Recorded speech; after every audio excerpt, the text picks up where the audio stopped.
Sponsored by rxcardclub.com. Get a free prescription drug card and save up to 85% on prescription drugs. rxcardclub.com. Here's what to expect during a severe asthma attack. Severe asthma is a form of asthma that is difficult to treat and responds poorly to currently available asthma medications.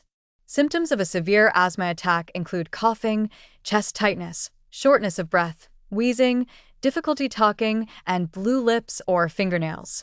Common triggers for severe asthma attacks include tobacco smoke, dust mites, air pollution, pests, pets, mold, and cleaning/disinfectant products. Doctors use lung function tests like spirometry to diagnose and determine the severity of asthma. Severe asthma attacks are treated in the hospital with medications like bronchodilators and corticosteroids, as well as supplemental oxygen if needed. Biologic treatments may also be an option for severe, uncontrolled asthma.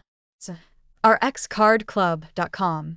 Get a free prescription drug card and save up to 80% on prescription drugs.